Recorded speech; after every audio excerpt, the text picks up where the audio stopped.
नमस्कार मित्रों, स्वागत है आप लोगों का इस छोटे से यूट्यूब चैनल उदय एकेडमी पर। जैसे कि आप लोग जानते हैं, हम लोग बिहार एसटीईटी 2025 के एग्ज़ाम को ध्यान में रखते हुए डेली जो है पीवाईक्यू का सेट हम लोग करते हैं। तो चलिए हम लोग शुरू करते हैं। और देखिए, इससे पहले जो है हम आप लोगों को लगभग में 350 क्वेश्चंस करा चुके हैं। जाएगा आप लोग प्ले लिस्ट में, वहाँ पर आप लोगों को एक आर्ट ऑफ टीचिंग करके लिस्ट मिलेगा, पूरा देख लीजिएगा। उसमें हम लगभग 350 पीवाईक्यू करा चुके हैं। तो चलिए हम लोग शुरू करते हैं। देखिए यहाँ पर यह जो क्वेश्चंस है, यानी यह जो आज का सेट है 30 क्वेश्चंस, यह देखिए जो 11 सितंबर 2020 में एग्जाम हुआ था उसका यहाँ पर 30 क्वेश्चंस हम लोग देखेंगे। पहले शिफ्ट में एग्जाम हुआ था। पहला क्वेश्चन देखिए दिया है कि छात्र केंद्रित शिक्षा शास्त्र की विशेषता क्या है। बताइए, चाइल्ड सेंटर्ड पूछा है। इसमें कौन सा शिक्षा शास्त्र की विशेषता है। केवल पाठ्य पुस्तकों पर निर्भर रहना, कि बच्चों के अनुभवों को प्रमुखता देना, कि यांत्रिक रूप से याद करना, कि योग्यता के आधार पर विद्यार्थियों का अवकरण। देखिए ऑप्शन नंबर यहाँ पर बी होगा। इसका ऑप्शन जो होगा पहले का जो होगा वह बी होगा। तो छात्र केंद्रित शिक्षा शास्त्र की जो विशेषता है वह बच्चों के अनुभवों को प्रमुखता देना है। और देखिए क्वेश्चन दिया कि संवेग और संज्ञान एक दूसरे से क्या होते हैं, पूर्णतः अलग होते हैं, कि स्वतंत्र होते हैं, कि परस्पर संबंध होते हैं, कि संबंध नहीं होते हैं। देखिए संवेग और संज्ञान जो होते हैं एक दूसरे से परस्पर संबंध होते हैं। तो ऑप्शन नंबर सी सही होगा। अगला देखिए क्वेश्चन दिया है कि विभिन्न घटनाओं के बारे में बच्चों द्वारा निर्मित सहज सिद्धांतों के संदर्भ में शिक्षक को क्या करना चाहिए। उन्हें अनदेखा करना चाहिए, कि दंडित करना चाहिए, कि बार बार याद करवाकर बदलना चाहिए, कि प्रतिकूल प्रमाण उदाहरण देकर चुनौती देना चाहिए। बताइए, देखिए इसका ऑप्शन नंबर डी होगा, प्रतिकूल प्रमाण उदाहरण देकर चुनौती देना चाहिए। तो ऑप्शन नंबर डी इसका सही होगा। अगला क्वेश्चन दिया है चौथा क्वेश्चन। देखिए चौथा क्वेश्चन दिया है कि संरचनावादी ढांचे में अधिगम मुख्य रूप से बताइए यांत्रिक रटने पर आधारित होता है, कि सुदृढ़ीकरण पर केंद्रित होता है, कि अनुबंधन द्वारा अर्जित होता है, कि अर्थ निर्माण की प्रक्रिया पर केंद्रित होता है। देखिए चौथे का ऑप्शन नंबर जो होगा डी सही होगा। संरचनावादी ढांचे में अधिगम जो होता है वह अर्थ निर्माण की प्रक्रिया पर केंद्रित होता है। थोड़ा जल्दी जल्दी हम लोग क्वेश्चन करते हैं। अगला दिया कि संरचनावादी दृष्टिकोण से अधिगम के बारे में कौन सा कथन सही है। बताइए, अधिगम पुनरुत्पादन और स्मरण की प्रक्रिया है, कि अधिगम यंत्रवत याद करने की प्रक्रिया है, कि अधिगम व्यवहारों के अनुबंधन की प्रक्रिया है, कि अधिगम सक्रिय भागीदारी द्वारा ज्ञान निर्माण की प्रक्रिया। बताइए, देखिए पाँचवें का ऑप्शन नंबर इसका डी सही होगा। अधिगम सक्रिय भागीदारी द्वारा ज्ञान निर्माण की प्रक्रिया डी सही होगा। अगला देखिए क्वेश्चन दिया, प्रश्न नंबर 6 दिया है, व्यक्तिगत भिन्नताओं का मुख्य कारण क्या है। माता पिता से प्राप्त आनुवंशिक संकेत, कि जन्मजात विशेषताएं, कि पर्यावरणीय प्रभाव, की आनुवंशिकता, पर्यावरण के परस्पर संबंध है। तो यहाँ पर देखिए इसका ऑप्शन नंबर डी होगा। व्यक्तिगत भिन्नताओं का जो मुख्य कारण होगा यही होगा आनुवंशिकता, पर्यावरण के परस्पर संबंध। अगला क्वेश्चन देखिए दिया, प्रश्न नंबर 7 है कि विद्यार्थियों को स्पष्ट उदाहरण और गैर उदाहरण देने का परिणाम क्या है। बताइए, वैचारिक परिवर्तन को प्रोत्साहित करना, कि भ्रम उत्पन्न करना, कि अवधारणाओं की समझ में कमी लाना, कि प्रक्रियात्मक ज्ञान पर ध्यान केंद्रित करना। देखिए इसका ऑप्शन नंबर जो होगा वह ए सही होगा, वैचारिक परिवर्तन को प्रोत्साहित करना। अगला देखिए क्वेश्चन दिया, प्रश्न नंबर 8 है कि निम्न में से कौन सा विकास का सिद्धांत नहीं है। बताइए, विकास आजीवन होता है, विकास परिवर्तनशील होता है, विकास आनुवंशिकता एवं पर्यावरण दोनों से प्रभावित होता है, विकास सार्वभौमिक है, और सांस्कृतिक संदर्भ इसका प्रभाव नहीं डालते हैं। तो यहाँ पर देखिए ऑप्शन नंबर जो बनेगा इसका डी ही बनेगा। यही आपको नेगेटिव लग रहा है। अगला क्वेश्चन दिया है 9 नंबर है, विद्यार्थियों को सीखने की गतिविधियों में दंड या पुरस्कार के माध्यम से बार बार शामिल करने से बाहरी प्रेरणा घटती है, आंतरिक प्रेरणा बढ़ती है, केवल पूर्णता पर ध्यान केंद्रित होता है, कि स्वाभाविक रुचि और जिज्ञासा कम होती है। देखिए इसका ऑप्शन नंबर जो होगा 9 का डी सही होगा। यहाँ पर देखिए बहुत ही इंपॉर्टेंट क्वेश्चन है, आप लोग थोड़ा इसको ध्यान दीजिएगा। विद्यार्थियों को सीखने की गतिविधियों में दंड या पुरस्कार के माध्यम से बार बार जो शामिल करने से स्वाभाविक रुचि और जिज्ञासा कम होती है। आगे बढ़ते हैं। प्रश्न नंबर 10 दिया है कि शिक्षक बच्चों की कठिन अवधारणाओं की समझ को कैसे सुगम बना सकते हैं। व्याख्यान देकर, कि प्रतियोगी आयोजन कराकर, कि यांत्रिक अभ्यास करवाकर, कि अन्वेषण और चर्चा के अवसर देकर। बताइए, देखिए 10 का ऑप्शन नंबर जो होगा डी सही होगा, अन्वेषण और चर्चा के अवसर देकर। अगला देखिए क्वेश्चन दिया है कि निम्न में कौन सी प्रथाएं सार्थक अधिगम को बढ़ावा देती है। बताइए, शारीरिक दंड, कि सहयोगात्मक अधिगम वातावरण, कि सतत एवं समग्र मूल्यांकन, कि निरंतर तुलनात्मक मूल्यांकन। देखिए तुलनात्मक तो आप कर नहीं सकते हैं, तो आपको यहाँ पर छांटना है कि कौन कौन सी जो है वह सार्थक अधिगम को बढ़ावा देती है। पॉजिटिव आपको लेना है।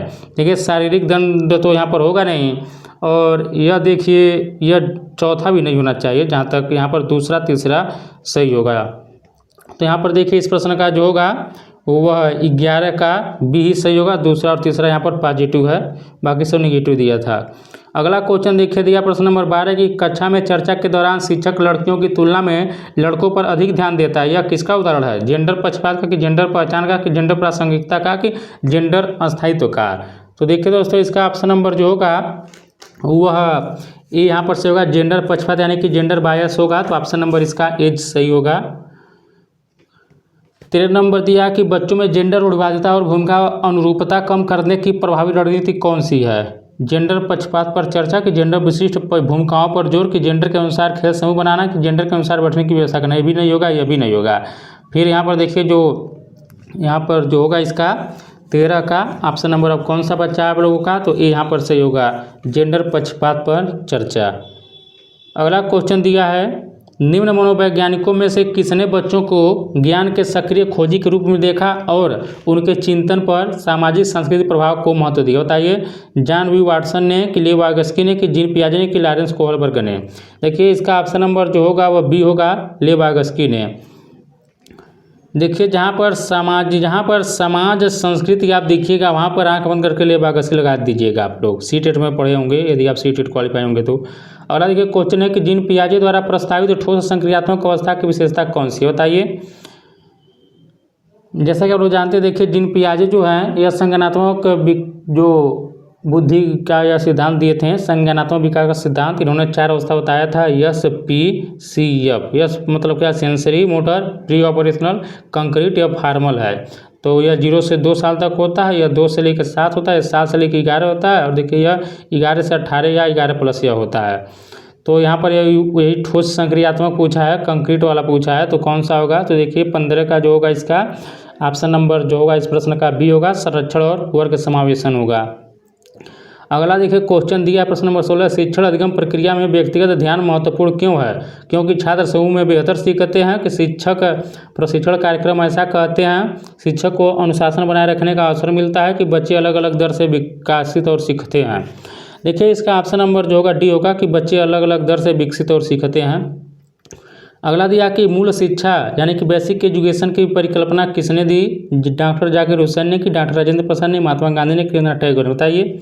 देखिए ऑप्शन नंबर सी होगा, महात्मा गांधी ने बेसिक एजुकेशन की परिकल्पना की थी, आप लोग जानते होंगे। अगला क्वेश्चन दिया कि एक प्रभावी शिक्षा का सबसे महत्वपूर्ण गुण है? बताइए। विषय का गहरा ज्ञान, कि कठोर अनुशासन प्रिय होना, कि छात्रों से अच्छा संबंध, कि अच्छा प्रेरक होना? तो देखिए इसका ऑप्शन नंबर डी होगा, छात्रों से अच्छा संबंध होगा, ये प्रभावी शिक्षा का सबसे महत्वपूर्ण गुण है। अगला क्वेश्चन दिया कि शिक्षा के उद्देश्यों का निर्धारण करने की जिम्मेदारी किसकी है? बताइए। अभिभावकों की, कि शिक्षकों की, विद्यार्थियों की, कि समाज की? तो इसका ऑप्शन नंबर जो होगा डी होगा, शिक्षा के उद्देश्यों का निर्धारण करने की जो जिम्मेदारी है वह समाज की होगी, सोसाइटी का होगा। तो ऑप्शन नंबर डी सही होगा। आगे हम लोग बढ़ते हैं। देखिए 20 दिया कि सभी विद्यार्थियों को गृह कार्य में रुचि उत्पन्न करने के लिए गृह कार्य होना चाहिए समान स्तर का, कि विद्यार्थियों की योग्यता के अनुसार, कि केवल पुस्तक से, कि पुस्तक के बाहर? तो यहाँ पर देखिए ऑप्शन नंबर इसका बी होगा, कि विद्यार्थियों की योग्यता के अनुसार। अगला क्वेश्चन दिया कि नवोदय विद्यालयों की स्थापना का उद्देश्य है ग्रामीण क्षेत्रों में विद्यालयों की संख्या बढ़ाना, कि ग्रामीण क्षेत्रों में अच्छी शिक्षा प्रदान करना, कि सर्व शिक्षा अभियान शुरू करना, कि ग्रामीण क्षेत्रों में शिक्षा में अपव्यय रोकना? बताइए। देखिए इसका ऑप्शन नंबर बी होगा, ग्रामीण क्षेत्रों में अच्छी शिक्षा प्रदान करना ही नवोदय विद्यालयों की स्थापना का उद्देश्य है। अगला क्वेश्चन दिया है कि प्रश्न नंबर 22 है विद्यालय अपने कार्यक्रमों के माध्यम से विद्यार्थियों की सहायता करता है संस्कृति को आत्मसात करने में, कि संस्कृति का विरोध करने में, कि अन्य संस्कृतियों की उपेक्षा करने में, कि उन्हें संस्कृति संपन्न बनाने में? देखिए 22 का ऑप्शन नंबर बी होगा, संस्कृति का विरोध करने में। अगला क्वेश्चन दिया कि प्रदर्शन का प्रभाव का अर्थ है? बताइए। प्रदर्शन प्रभाव का अर्थ है विज्ञापन का प्रभाव, कि उपभोग की नकल का प्रभाव, कि मनोरंजन का प्रभाव, कि प्रयोग का प्रभाव? देखिए इसका ऑप्शन नंबर बी होगा, यानी इमिटेटिंग इफेक्ट ऑफ कंजप्शन होगा, उपयोग। देखिए उपभोग नहीं होगा, उपयोग होगा, उपयोग की नकल का प्रभाव। तो ऑप्शन नंबर यहाँ पर बी सही होगा। अगला क्वेश्चन देखिए दिया है विद्यार्थी निष्क्रिय होते हैं प्रोजेक्ट विधि में, कि खोज विधि में, कि व्याख्यान में, कि अन्वेषण में? किसमें होंगे बताइए। तो ऑप्शन नंबर इसका सही होगा। देखिए जो लेक्चर मेथड है इसमें विद्यार्थी जो होते हैं वह निष्क्रिय होते हैं। अगला दिया कि क्षेत्र भ्रमण यानी कि फील्ड ट्रिप आयोजित किया जाता है भ्रमण कराने के लिए, कि अन्य लोगों को कार्य करते देखने के लिए, कि क्रिया कर जाने के लिए, सभी के लिए? तो यहाँ पर देखिए सभी के लिए होगा। 25 का जो होगा ऑप्शन नंबर इसका डी सही होगा। अगला देखिए क्वेश्चन दिया, गृह कार्य देने का लाभ है कि विद्यार्थी घर पर व्यस्त रहते हैं कि घर पर पढ़ते हैं, कि उनकी प्रगति का आकलन हो सकता है, कि स्व अध्ययन की आदत विकसित करते हैं। तो यही ऑप्शन नंबर इसका डी जो होगा इस प्रश्न का सही होगा। अगला क्वेश्चन देखिए दिया है, अधिगम के विषय में निम्न में से कौन सा कथन सही है। ऑप्शन ए दिया कि बच्चों की गलतियां यह दर्शाती है कि अधिगम नहीं हुआ। बी दिया अधिगम सकारात्मक और संतोषजनक वातावरण में प्रभावी होता है। देखिए सी दिया कि अधिगम पर भावनात्मक कारकों का प्रभाव नहीं होता है। डी दिया है अधिगम मूलतः मानसिक गतिविधि। बताइए। देखिए 27 का ऑप्शन नंबर इसका बी होगा कि अधिगम सकारात्मक और संतोषजनक वातावरण में प्रभावी होता है। देखिए दोस्तों, मैं आप लोगों से बार बार नहीं कहता हूँ कि वीडियो को लाइक कीजिए, शेयर कीजिए, चैनल को सब्सक्राइब कीजिए, लेकिन यदि आप लोगों को यह कंटेंट अच्छा लग रहा है तो जरूर कर लीजिएगा, ताकि मैं आप लोगों के लिए और भी जल्दी कंटेंट प्रोवाइड करा सकूँ। अगला देखिए क्वेश्चन है कि यदि कोई बच्चा बाएं हाथ से लिखता है और सहज महसूस करता है तो उसे हतोत्साहित करना चाहिए, बाएं हाथ से लिखवाना चाहिए, कि उसकी प्राथमिकता को अनुमति देनी चाहिए, कि चिकित्सा सहायता लेनी चाहिए। तो यहाँ पर देखिए ऑप्शन नंबर इसका जो होगा सी सही होगा। 28 का सी होगा, उसकी प्राथमिकता को अनुमति देना चाहिए। वो बाएं हाथ से लिख रहा है तो मत नहीं दाहिने से लिखो, तो ऑप्शन नंबर सी यहाँ पर सही होगा। अगला ये है कि यदि कक्षा में कोई विद्यार्थी अजीब कपड़े पहने दिखे तो आप उसे कक्षा से बाहर भेजेंगे, कि उसका मजाक उड़ाएंगे, कि उसे परामर्श देंगे, कि ध्यान नहीं देंगे। तो उसे हम लोग क्या करेंगे, परामर्श देंगे। तो 29 का ऑप्शन नंबर क्या होगा, जो होगा यहाँ पर सी जो होगा इसका 29 का सही हो जाएगा। अगला देखिए क्वेश्चन दिया है, अंतिम क्वेश्चन है आज का, प्ले थेरेपी का उपयोग किया जाता है शिक्षण प्रक्रिया को आनंददायक बनाया जा सके, बच्चों के आंतरिक रुझान और द्वंद्व को समझा जा सके, शिक्षा को अधिक क्रियात्मक बनाया जा सके, कि शिक्षा में खेलों के महत्व को रेखांकित किया जा सके।